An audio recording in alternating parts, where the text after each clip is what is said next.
Acompáñeme, pues ya estamos con Carlos Heller. Heller, ¿cómo está? Buenas noches. Ya nos saludamos, pero vamos de vuelta. ¿Cómo estás, Carlos? Bueno, a ver, primero preguntarte lo que pasó hoy, ¿no? En el mercado hubo suba para el tipo de cambio, un gobierno que busca frenarlo de alguna manera, pero donde hay muchas dudas. Es como para parafrasear, ¿te acordás? A Pugliese, el ministro, sí. Les hablé con el corazón y me respondieron con el bolsillo. Acá hay un tema que es de fondo, que es suponer que los mercados se van a portar bien o van a actuar de determinada manera solo porque el gobierno se lo pide o porque le hace determinado tipo de concesión. Y creo que es un error ideológico profundo. La vida enseña que hay solo dos posibilidades: o manda el mercado o el Estado regula, le pone límites. Acá hay un gobierno que tiene la convicción de que hay que dejar que jueguen los jugadores privados. Es decir, cuando el presidente Macri va a Davos y dice nosotros le cortamos el pasto para que ustedes jueguen, hace toda una... es una definición, ¿eh? Sí, es toda una definición. Sí. Entonces, juegan. Yo hoy pensaba, la gente no sabe bien esto del riesgo país, pero vos y yo se lo podemos explicar. El riesgo país es la diferencia de tasa que la Argentina tiene que pagar sobre el valor de la tasa de interés de un bono del Tesoro de Estados Unidos en determinado momento. Resulta que cuando llegó Macri al gobierno, vendieron que había que arreglar con los fondos buitre para recuperar la confianza, para bajar las tasas de interés. Y nos encontramos con que hoy el riesgo país está por encima de lo que estaba en octubre de 2015, cuando esos mercados asediaban a la Argentina, querían desestabilizarla, apostaban a que perdiera la opción que podría significar una continuidad de esa política, etcétera, etcétera, etcétera. Entonces, hay que ponerse a pensar que no puede dejarse en manos de los mercados las decisiones trascendentes de la economía de un país. La semana pasada estaban festejando que una empresa privada, porque es otra cosa, ni siquiera es un organismo público. Uno del Fondo Monetario puede decir un montón de cosas, pero es un organismo compuesto por los estados. Multilateral, de crédito. Multilateral. Sí. Morgan Stanley... Es un banco de inversión. Ni es menos, ni eso. Morgan Stanley dice: Argentina ha dejado de ser fronterizo y ha pasado a ser emergente. Gran festejo, ahora sí, vienen las inversiones, qué bien que vamos a estar. ¿Dónde está? ¿Por qué? No pasa nada. ¿Qué quiere decir una cosa o la otra? Pero la condición que pone Morgan Stanley para mantener esa calificación, y se lo dice por escrito a la Argentina, es que no vaya a tomar ninguna medida que signifique limitar, restringir o modificar las reglas de libre movimiento de capitales en cualquiera de las dos direcciones. Ahora, Carlos, lo que entre y lo que sale. ¿Qué es lo que está pasando en Argentina hoy, por ejemplo? ¿No? ¿Crece la desconfianza en que en la economía, en la gestión del gobierno, en que la Argentina va a seguir sufriendo salida de dólares, en que no va a haber crecimiento económico? Debe ser un poco de cada. Es decir, los programas de ajuste del Fondo Monetario Internacional no se pueden vender como programas de desarrollo. Porque para eso uno tendría que tener alguna prueba empírica para poder decir que efectivamente... Un ejemplo. Yo digo, denos un ejemplo donde un stand-by, un programa de ajuste del Fondo Monetario, terminó en mejora de condiciones de vida de la gente, en crecimiento de la economía, etcétera. Siempre terminan peor. Todos los programas del fondo terminan en crisis más grandes que las que supuestamente se quisieron evitar. Entonces, el gobierno empieza a dar señales contradictorias porque tiene por delante un escenario político a un año y pico por delante. Hoy dice Carlos Pañi algo muy interesante. Pañi dice que el nuevo ministro de Energía se reunió con las empresas energéticas y las petroleras, y les dijo: muchachos, tienen que ganar un poco menos durante un año y medio, porque si no vuelve el populismo y entonces las empresas de ustedes no van a valer nada. Lectura: sacrifiquen un poco de utilidad ahora para ganar mucho más después, una vez que se consiga la continuidad de este proyecto. Es una barbaridad. Es terrible observar esa realidad que nos está planteando el columnista y que, según él, es producto de una conversación entre el ministro y los ejecutivos principales de un conjunto de compañías. Entonces, ese es el panorama, Julián. Carlos, a ver, sí. Hay errores no forzados del gobierno, hay una inflación que claramente, digo, no está bajo el control del gobierno, hubo cambios en el gabinete hace poco más de 2 semanas. ¿Te parece que en ese contexto el gobierno qué está pensando? ¿Está pensando en imprimirle otro programa económico al país o está pensando en cómo llega a las elecciones y de alguna manera hacer algún efecto de cosmética? Acá no hay errores no forzados. Acá hay un modelo que no va. Hay que cambiar de dirección, de rumbo, de proyecto. Y no creo que estos gobernantes, por su convicción ideológica, por los intereses a los que pertenecen y representan, pueda hacerlo.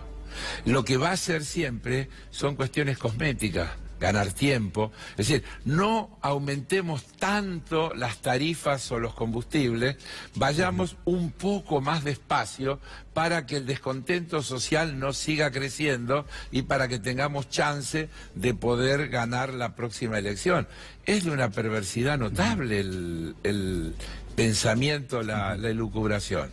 Yo te escuchaba a vos recién con Foster hablando de Durán Barba. El problema que tiene Durán Barba es que antes vendía la ilusión de un proyecto y ahora tiene que explicar una realidad, es mucho más difícil. No se le puede seguir diciendo a la gente que esto va a terminar con la pobreza, que va a generar empleo, que va a haber crecimiento, que la gente va a vivir mejor, cuando todos los días todo el mundo está viendo lo contrario y cuando todos los datos te dicen lo contrario. ¿Vos pensás, Carlos, que, en función de lo que dice Durán Barba, ¿no?, que la política es un lugar donde está todo armonioso y donde de alguna manera no hay cruces, o la política es el lugar donde todo el mundo se cruza con todos, se discute y en definitiva se trata de generar lo que es una mejora para la gente? Yo creo que en la política se representan maneras de pensar e intereses. Y vuelvo a lo que dije al principio, cuando despejás un poco el escenario, te quedan siempre 2 grandes modelos. Después se los puede hacer mejor o peor. ¿Cuáles son? ¿Mercado o Estado? Un mercado que juega libremente y que decide según los intereses de los grandes grupos económicos, los bancos de inversión, las corporaciones, o un país donde hay un Estado que le pone límite a eso, regula. Administra, dice, la divisa es un bien escaso, no puede ser que las divisas se puedan ir como quieran. Si alguien quiere venir a la Argentina incluso a hacer una especulación financiera, un mínimo como hubo 1 año tiene que quedarse, no se puede ir antes de 1 año, si no, no venga. ¿Cómo podés pensar que es una inversión que al país le interesa que alguien entre por 30 días? ¿Qué estabilidad, qué progreso, qué proyecto se puede poner en marcha basado en estos mecanismos de especulación financiera? Pero además hay que decirle de una vez por todas a los que nos escuchan, a los que nos ven, la plata no genera plata, es mentira. Toda la ganancia financiera es ficticia, lo único que genera riqueza de verdad es el trabajo. Entonces, para que una economía crezca, tiene que haber demanda agregada. ¿Cómo va a haber inversión en un país que tiene 40% de su capacidad instalada ociosa? ¿Para qué puede invertir alguien en serio en inversión productiva cuando más de 1/3 de lo que está para producir no tiene consumidores? Entonces, vos tenés que generar demanda y para generar demanda le tenés que dar dinero a los que pueden consumir. Está demostrado que la acumulación de riqueza en pocas manos no genera más consumo, porque el consumo tiene un límite. El consumo crece cuando vos distribuís horizontalmente, cuando le das mucha plata a mucha gente. Entonces crece. Y cuando crece el consumo, crece el empleo, y ese empleo es demandante nuevamente y consume más, etcétera, etcétera. Entonces hay que mejorar los sueldos. No puede ser que los sueldos vayan por atrás. Vos fíjate, ahora generosamente están hablando de que van a revisar al 25% los convenios colectivos, cuando la inflación igual va a ser 32, 33. Va a ser superior. Pero nadie está teniendo en cuenta que a los estatales dijeron que no los van a mover. No, claro. Es decir, que los empleados públicos van a quedarse con un ajuste del 15 en un país donde las cosas aumentaron el 30 y pico. Sí, sí, sí, es una licuación de los salarios en términos reales brutal. absoluta. Y con las jubilaciones pasa lo mismo. Quiero preguntarte, porque te vi ahí en algunas fotos, estás con Mujica, estás con varios presidentes, estás con Néstor Kirchner también ahí, en la foto de acá, mira, ahí está una foto muy linda. Sí. ¿Qué recuerdo tenés de Kirchner y en términos económicos, digamos, cómo pensaba él y si vos estás cerca del pensamiento de Kirchner? Sí, a ver, te lo cuento rápidamente. Vos sabés que curiosamente mi vínculo con Kirchner personal empezó un día que estuve acá en este canal, y cuando salía me llamó por teléfono y me invitó a conversar porque quería charlar sobre algunas de las cosas que había escuchado que yo había dicho, y ahí comenzamos una relación que se mantuvo mientras él vivió. Y yo me sentí muy cómodo en esa relación porque yo podía tener manos a mano en las que podía expresar con toda naturalidad, soltura y sin ningún problema lo que yo pensaba. ¿Para qué te había llamado?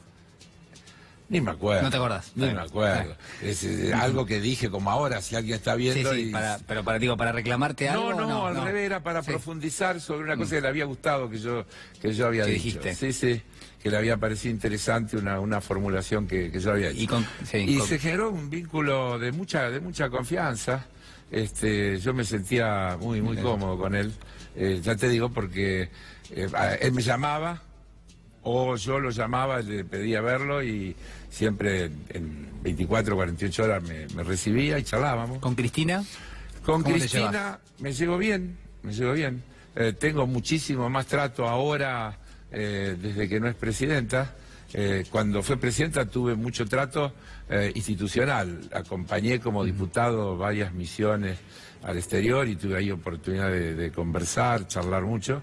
Pero ahora en estos últimos tiempos también he tenido frecuentes diálogos con ella, en la que sentí que pude expresarme con toda soltura y sin ningún problema, y cambiamos ideas como dos personas preocupadas, interesadas, con inquietudes que no necesariamente tienen que estar de acuerdo en todo para poder compartir proyectos, sueños, expectativas. ¿Cuántos años hace que lo conoces a Macri?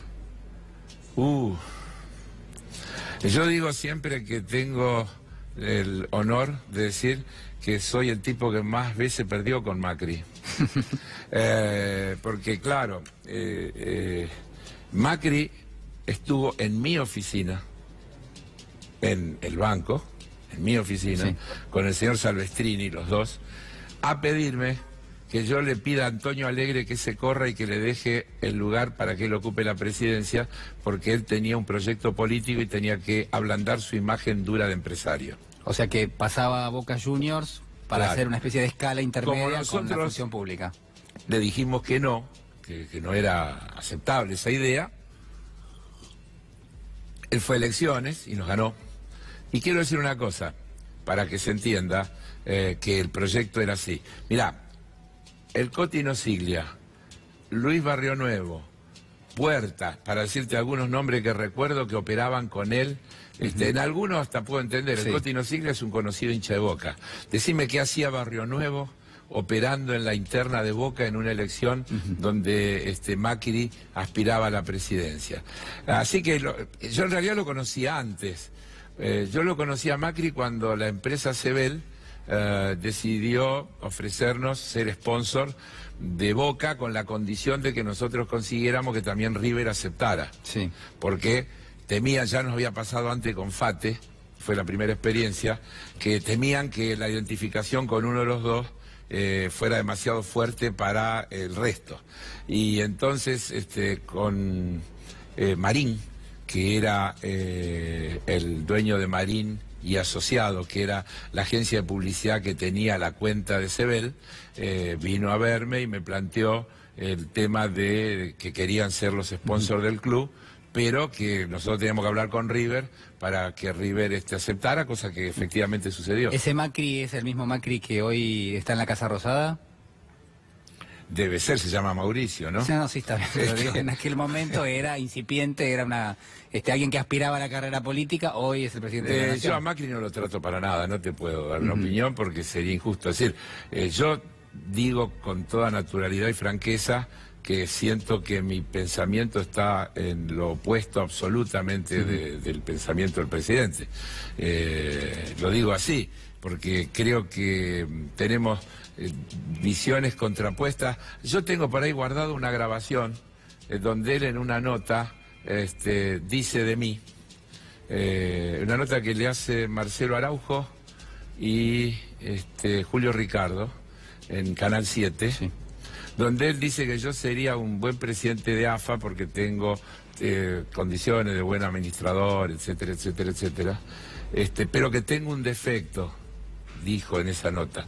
El defecto es que cuando yo estaba en Boca, les decía a los jugadores que todos éramos iguales, y no éramos todos iguales, porque están los que dirigen y están los que obedecen. Y yo le metía esas ideas raras, dijo en esa nota, en la cabeza a los jugadores, de que éramos todos iguales. Carlos, te quiero agradecer muchísimo por estar esta noche con nosotros. Gracias a vos por la invitación. Muchísimas gracias. Nosotros hacemos una pequeña pausa y ya regresamos.